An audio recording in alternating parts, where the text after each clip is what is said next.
उत्पन्न होगा वो हमारे ख्याल पर, मन पर, जीवन पर हर प्रकार से प्रभाव डालता है। मन की शांति के लिए लोग मंदिरों में, मस्जिदों में, गुरुद्वारों में जाते हैं, इसीलिए बनाए गए हैं कि यूँ तो हमें रोजाना घर में रहते हुए घरेलू संसारी बातों में, संसारी कामों में इतने व्यस्त हो जाते हैं कि शायद जो काम हमें सबसे प्रमुख रूप से करना चाहिए अर्थात भक्ति का टाइम निकालना चाहिए, नहीं निकाल पाते। तो उसके लिए इसलिए बनाया गया था कि एक दूसरे को एकत्रित होके कि जब भी समय मिले तो वहाँ जाके वहाँ के वातावरण में विचारों को सुनना, एक दूसरे से आदान प्रदान करना, आपस में प्रभु का गुणगान, उनकी महिमा, मंगल, उनके गुणों का बखान और अपने जीवन में आने वाली भक्ति के रास्ते में बाधाएं हैं उनके बारे में एक दूसरे से बातचीत करने का समाधान निकालना। ये जरूरी नहीं है कि आप बैठे वाणी का पाठ कर लिया, बैठ के सुन लिया, बाजा बाजा सब मिलने का करना। ये गाना बजाना भी एक ही सिर्फ कानों तक और मन को प्रभावित करने वाली चीज है, परंतु अच्छे और शुद्ध विचार सुनते सुनते करते करते हमारा ये ख्याल रखता है कि हमें भी अच्छा करना चाहिए। इसीलिए संगति पर जोर दिया गया है, महापुरुषों का संग करना, उनके वचन को सुनना और उनके दर्शन करने से हमारे विचार शुद्ध होते हैं, पवित्रता आती है, बुराइयाँ छूटती हैं। लेकिन वो छूटती कब है जब हम उनको अपनाने के लिए तैयार होते हैं। जब तक हमारे दिल में छिपा हुआ भरम है, निकटता नहीं है, उसको अज्ञान कहो, भरम कहो, पाप कर्म कहो, वो हमें अच्छे रास्ते की तरफ बढ़ने से रोकता है, नहीं जाने देता। क्यों नहीं जाने देता? जब हम वहाँ जाने के लिए कोशिश करते हैं तो वो कोई ना कोई बात आंदोलन कर देता है जिसके कारण हम उस रास्ते से भटक जाते हैं। और उसके लिए एक चीज नहीं है, कुछ चीज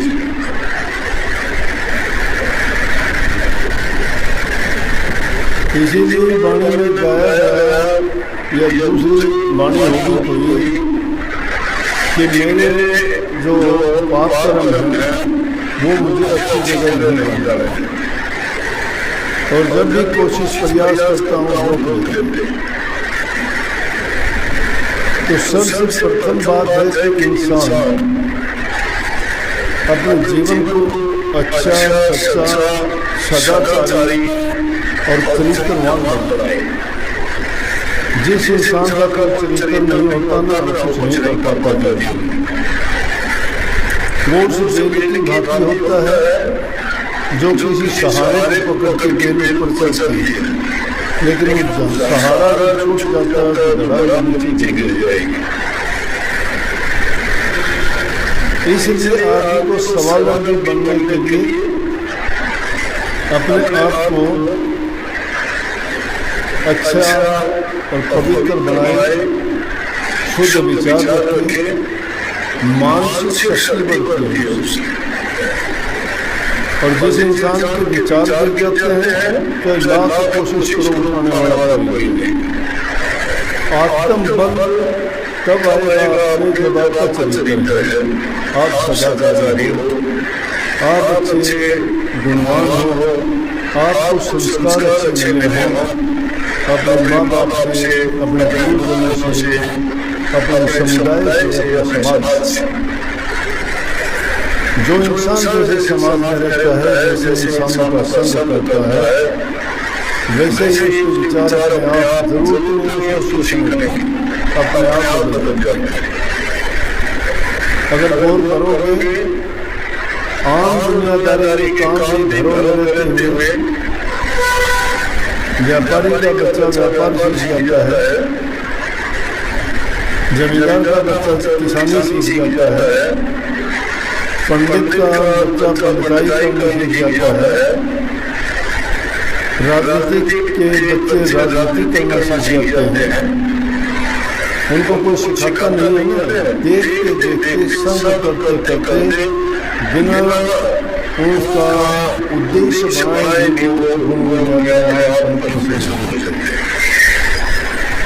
कुछ जन्मजात होते हैं जो इंसान को उसके माँ बाप से मिला करते हैं।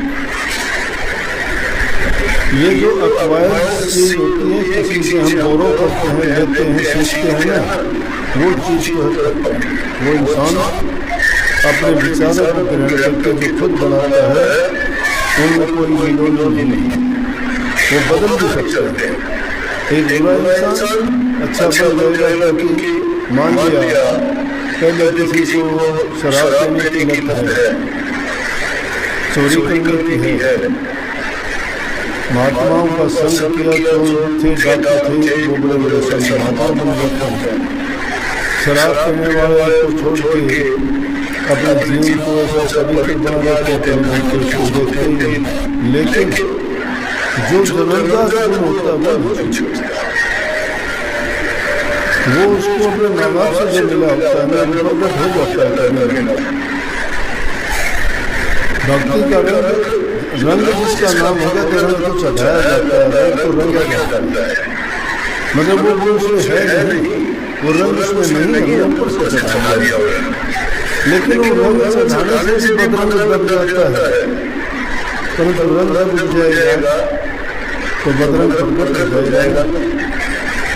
इसलिए अवगुण इंसान के प्रकट हो जाते हैं, चाहे वो भक्ति के रास्ते में जो चलने वाले लोग आज ही जब से संसार की रचना हुई उसी समय से सबसे महिमा ज्यादा गुरु की महिमा गई। गुरु अब गुरु की महिमा क्या गई? भक्ति का जो सारा ताना बाना गुरु के लिए ढूंढता है, गुरु पर यकीन, गुरु से प्यार, गुरु दर्शन, गुरु के वचन की पालना, गुरु की सेवा, गुरु से बताई बातों से साधना करना। जब इन चीजों का हम पालन करते हैं तो हमारा जीवन अपने आप सत्य का चला जाता है। और नहीं तो कबीर साहब ने बात कही, गुरु माथे से उतरे सबक होना हो का पान बचाने से। गुरु है क्या? गुरु नियमों का वो दायरा है कि किसी बात मारे जाओगे, वो लक्ष्मण बैठा है उनका वचन। गुरु आपको आपके जीवन को संवारने की बात करता है, गुरु का सवाल नहीं है। लोग सोच लेते हैं गुरु का सवाल है, कोई कहता है मैंने गुरु तेरा नाम छोड़ दिया क्योंकि उसके पागल नहीं छोड़ दिया न गुरु पूरा नहीं है, गुरु ने पूरा तेरा छीन बता दिया। मतलब अपनी कमी को छिपाने के लिए गुरु के दोष बनते हैं। जिस दर्जे का गुरु होगा वो तुम्हें देगा, गुरु तो होगा। अगर पाखंड तेरे वो गुरु नहीं है, बाणा बदलने से गुरु नहीं बन जाता है। कितने लोग फिरते हैं बाणा पहले शेरकर चले भेड़ी जात बोले शायद शेर की खान पान से कोई शेर थोड़ा बन जाता है, उसकी बोली बता देगी। शेर की धाड़ होती है, भेड़ में मार जाएगी। इसलिए गुरु के पास जाओ तो किसी संसारी चीजों के लिए नहीं। अरे संसारी चीज तो अपने आप चली जाएंगे, तुम्हारे पास अगर तुम्हारा रास्ता सही है। कोई निर्भाग आदमी ऐसा होगा जो ये कहेगा कि मेरा गुरु के पास जाने में, सत्संग में जाने से मेरा नुकसान हो। जिन लोगों ने सत्संग अपनाया, भक्ति के रास्ते पर चले, देखो सारी बुराई छूटी। सत्संग सिखाता है कि समय पर अपने सारे कार्य कीजिए। सबसे पहला काम है पेट पूजा। पहले काम करो, काम किए बिना किसी का काम नहीं चलता। किसी के कर्जदार मत बनो, अपना कमा के खाओ। अगर किसी से लेके खाते हो कर्जदार मत हो, कर्जा देना पड़ेगा। इसका नियम है संसार का, जो जिससे लेता है उसको देना पड़ेगा। लेखा पाई पाई का राग नहीं को पाई का। आज किसी से लेते हो, चाहे तुम मांग के लेते हो, चाहे तुम धोखे से लेते हो, चाहे झूठ बोल के लेते हो, उस चीज के आप कर्जदार बन चुके हो। और वो कर्जा आपके सिर पर आज निकल को देना पड़ेगा। नियम बड़ा अटल है, पक्का है, हमें उस चीज का ज्ञान नहीं है। हमारे शास्त्रों में महापुरुषों ने जिस चीज का अनुभव किया, जो तत्काल हुए, उन्होंने बात स्पष्ट रूप से कही कि कर्जा जिसका होगा चुकाना पड़ेगा। यहाँ दुनियादारी में अगर किसी से ले लेते हो और लेके मुकर जाते हो, मुकर जाओ, कोई बात नहीं। इसीलिए जब नहीं देखते क्या कोई भैंस बन के कर्जा लेने के जिम्मेदार बात करता हूँ, कोई गाय बन के, कोई बैल बन के, कोई जमाई बन के, कोई भी बन के, कोई लड़का बन के कर्जा इसे लेते हैं। अरे बेटा बेटी है, माँ बाप से व्यवहार करते हैं, इसको आदमी ईमानदारी से काम करता है, भैंस धोखा दे जाता है, इतनी बड़ी रकम के लिए क्या क्या खराब गई, कर्जा था उसका चुका दिया। कितने बच्चे ऐसे करते हैं, माँ बाप को दुख देते हैं, उनका नहीं कर्जा है, प्रारब्ध के कारण हमें ये चोला मिला। इसीलिए इंसान के शरीर को उत्पन्न है। ये बहुत मुश्किल से मिलता है। इसको पाकर भी जो इंसान इसका महत्ता नहीं समझता और जो कोडियों के भाव बर्बाद करता है, वो समझो कि आत्मघाती है वो इंसान, सुसाइड करता है अपनी। जो खुद आत्मघात करता है उसको दूसरा कौन बचा जाएगा? बचाने वाला उसकी बात मानते नहीं। वो गुरु है जो हर हाल में तुम्हारे संग रहता है, तुम्हें बचाता है, तुम्हें सही बात बताता है। इसीलिए नाटक प्रेम का जो गुरु प्रेम बहुत बड़ी चीज है। प्रेम कुर्बानी चाहता है। कुर्बानी में क्या है कि आपको दूसरी चीजों को त्याग के एक ही चीज में अपने मन को लगाना पड़ता है। उसका मतलब ये नहीं कि घर गृहस्थी की दुनियादारी की खाना कमाने से जुड़ने, सब चीजों को जरूरत के मुताबिक करते रहो। काम नहीं करोगे रोटी कहाँ से होगा? परिवार का लालन पालन कहाँ से होगा? घरों में शांति रखो, प्यार से काम करो। उसके साथ साथ सच्ची भक्ति का रास्ता है। सच्ची भक्ति है। संत जितने वो गृहस्थ में हुए, गृहस्थ में सारे काम करते रहे, करते करते ही वो भक्ति की ऊंची से ऊंची सीढ़ी पर पहुंच गया तो नाम नहीं जाता है। गृहस्थ में रहते हुए भक्ति कर सकते हैं। आदमी की सभी मन की इच्छाएं भी पूरी होती हैं और वो उसमें रह के समाज में रह के ही उसे पता लगता है कि इंसान को क्या करना चाहिए, क्या नहीं करना चाहिए। समाज से अलग हो गया पत्थर हो जाएगा, उसे पता है कि समाज में क्या है। एक अकेला बैठ जाओ और उसको क्या नाम का पता है, क्या सत्संग का पता है, क्या गुरु का पता है, क्या जीवन का पता है। किस रास्ते पे जाना उसको क्या पता। सीखता समाज से है और समाज में सब प्रकार की चीजें उसको मिलती हैं और उनमें भी सर्वोत्तम कौन है? गुरु। क्यों? गुरु ने हर प्रकार के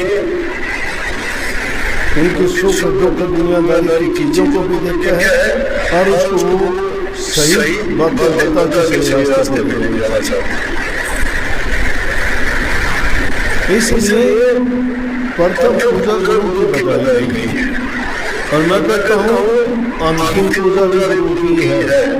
जिसने गुरु को मन में बसा लिया वो गुरु का ही हो गया। इंसान को वो माध्यम है जो तुम्हें सच्ची भक्ति और परमात्मा का रूप दर्शाता है, लेकिन उससे मुंह मोड़ लोगे तो परमात्मा से कैसे जुड़ोगे? इसलिए दोस्ती से गुरु से जोड़ोगे ताकि वो आसानी से हमें मिलवा दे। अरे दुनियादारी में किसी बड़ी आदमी से मिलकर चलता से नहीं करता कहता है अभी साहब नहीं है, अभी साहब खाना खा रहा है और उससे अगर दोस्ती होगी उसे चकना में भी दियो साहब को और उसका काफी देर से पटले मिलवा देगा। तो इसलिए गुरु से तो नाता जोड़ते नहीं, फिर वो कैसे किसको मिलवा देगा भाई? तो इसलिए गुरु की महिमा गाई गई है। जगह जगह जितनी महिमा की कही गई वो भक्ति का सबसे आसान तरीका शब्दों में इस युग में बताता है। क्योंकि इस युग में एक उम्र नहीं है, जीव में उतनी शक्ति नहीं है, तीसरी चीज जीव को बर्दाश्त नहीं है, चौथी चीज युग में कलयुग चल रहा है उसका भी बहुत असर है हर जीव पर। तो ये सारी चीजें मिलकर इंसान को डगमगा देते हैं, भटका देते हैं रास्ते से। परंतु जिनका इरादा पक्का होता है, जो चरित्रवान होते हैं, जो संस्कारवान होते हैं, जिन्होंने अपने जीवन का लक्ष्य चुन लिया है कि मुझे करना है। अरे दुनिया में और चीजों के लिए भी तो आप इतने पक्के हो जाते हो, किसी से दुश्मनी सारी जिंदगी निभा देते हो, कोई भी किसी चीज को पाने के लिए कोई धंधा करते हो उसको आप प्राप्त कर लेते हो। तुम अपनी अचीवमेंट्स देखते हो कि मैं वकील बनूंगा, मैं डॉक्टर बनूंगा, मैं जज बनूंगा, मैं अफसर बनूंगा। कैसे बड़ा सोचते नहीं बनते? आपने सोचा था, ऐसा निर्धारित किया था। तो जो इंसान इस प्रकार से निर्धारित कर लेता है अपने मन में लग जाता है और निश्चित रूप से अपने मंजिल पर पहुंचता है। भक्ति कठिन नहीं है, बहुत आसान है, बहुत आसान है, लेकिन रास्ता बड़ा प्यारा है।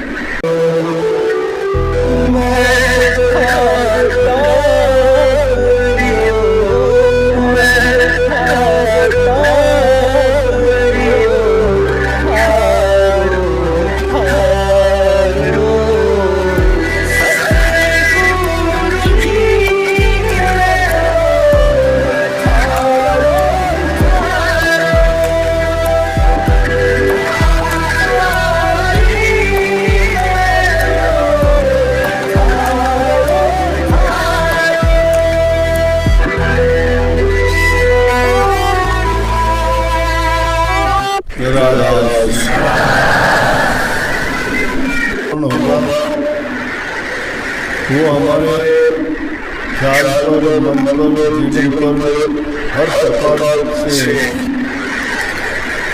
प्रभाव डालता है। मन की शांति के लिए लोग मंदिरों में, मस्जिदों में, गुरुद्वारों में जाते हैं, इसीलिए बनाए गए हैं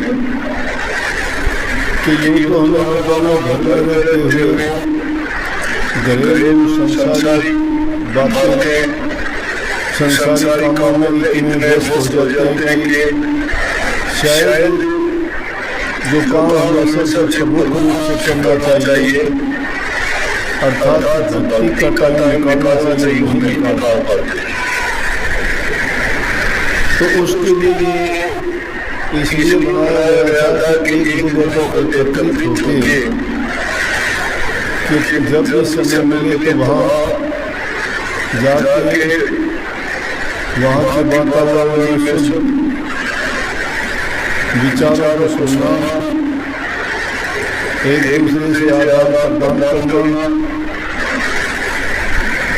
आपस में प्रभु का गुणगान, उनकी महिमा मंगल, उनके गुणों का बखान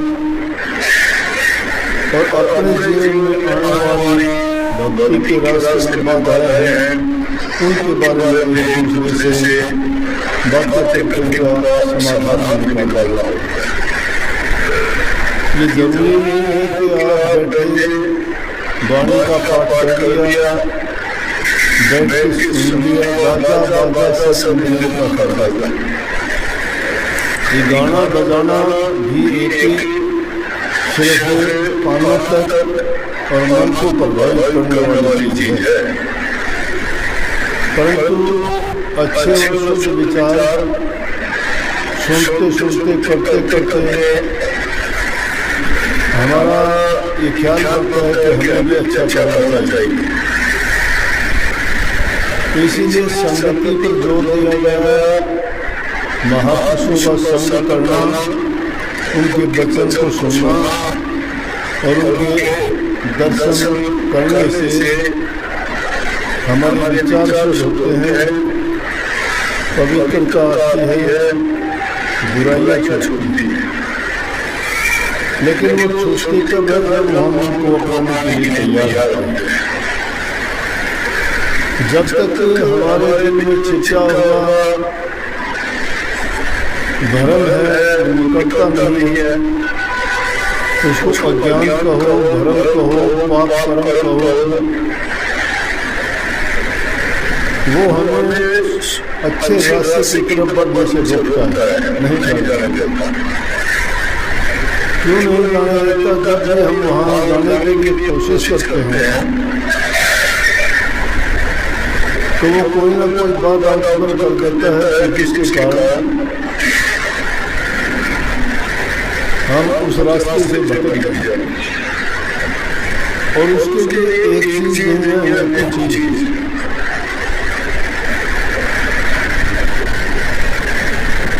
इसीलिए वाणी में गाया गया या दूसरी वाणी होगी कोई कि मेरे जो पाप कर्म है वो मुझे अच्छी जगह नहीं बन रहा है, और जब भी कोशिश प्रयास करता हूँ रोक देते। तो सबसे प्रथम बात है कि इंसान अपने जीवन को अच्छा, सच्चा, सदाचारी और चरित्रवान बनाए। जिस इंसान का चरित्र नहीं होता ना, वो कुछ नहीं कर पाता। वो उस बेल की भांति होता है जो किसी सहारे को पकड़ के बेल ऊपर चढ़ती है, लेकिन सहारा अगर छूट जाता है तो लड़ाई नीचे गिर जाएगी। इसलिए आदमी को स्वावलंबी बनने के लिए अपने आप को अच्छा और पवित्र बनाए, शुद्ध विचार रखें, मानसिक शक्ति बढ़ती है उससे। और जिस इंसान के विचार गिर जाते हैं तो लाख कोशिश करो उठाने वाला कोई नहीं। आत्मबल तब आएगा अपने जब आपका चरित्र है, आप सदाचारी हो, आप अच्छे गुणवान हो, आपको संस्कार अच्छे मिले हों, अपने माँ बाप से, अपने गुरुजनों से, अपने समुदाय से, अपने समाज से। जो इंसान जैसे समाज में रहता है, जैसे इंसानों का संग करता है, वैसे ही विचार अपने आप जरूर अपने आप बदल जाते हैं। अगर गौर करोगे, आम दुनियादारी काम में घरों में रहते हुए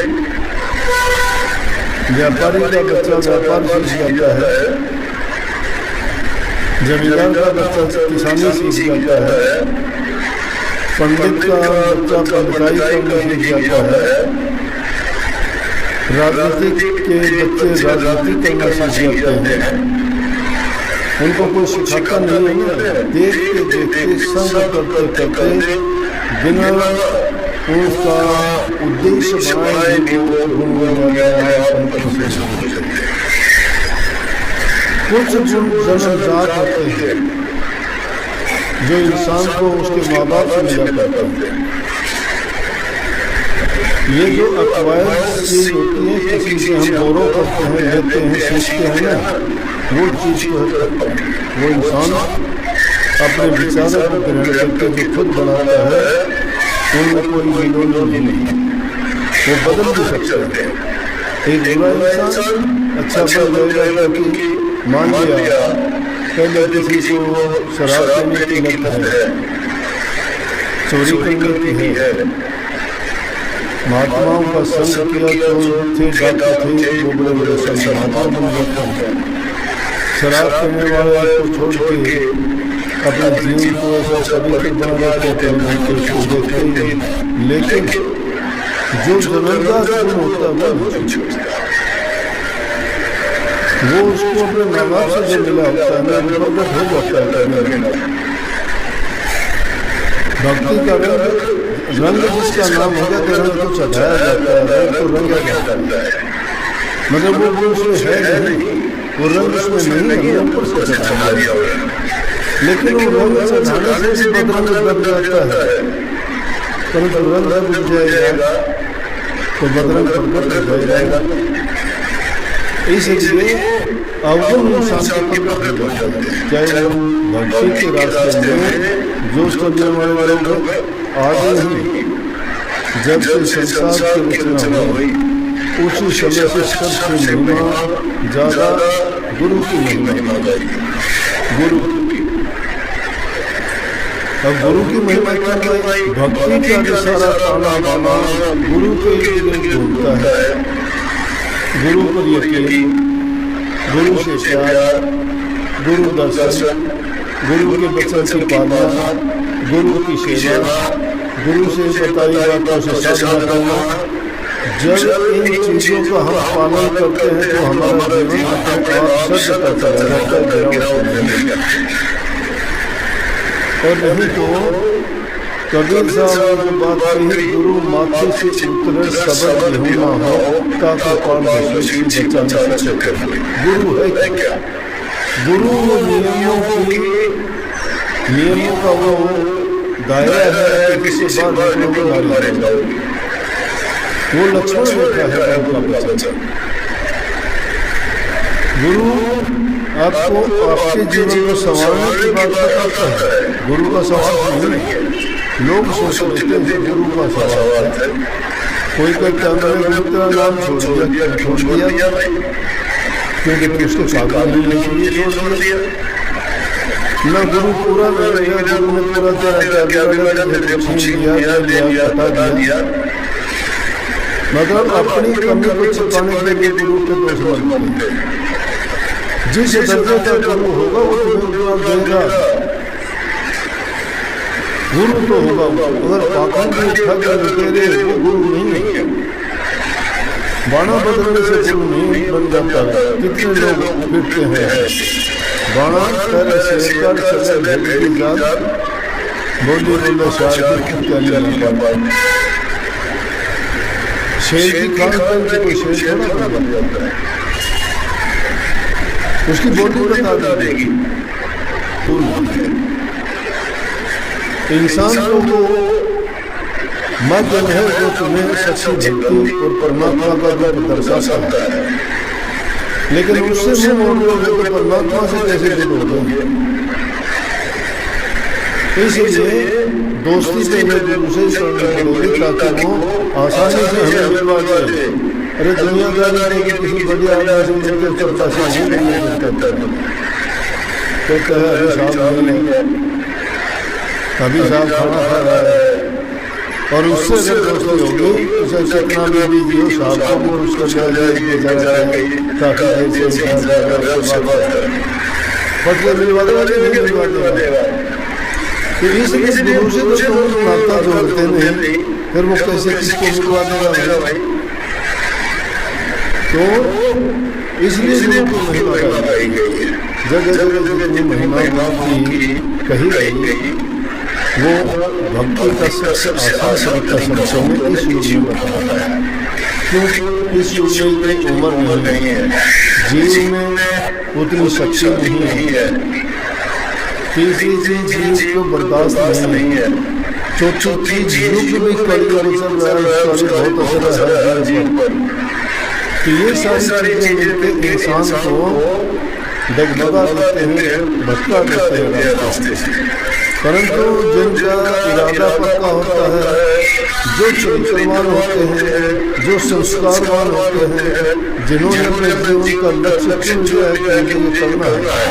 अरे दुनिया में और चीजों के लिए भी तो आप इतने पक्के हो जाते हो, किसी से दुश्मनी सारी जिंदगी निभा देते हो, कोई भी किसी चीज को पाने के लिए कोई धंधा करते हो, उसको आप प्राप्त कर लेते हो। तुम अपनी अचीवमेंट्स देखते हो कि मैं वकील बनूंगा,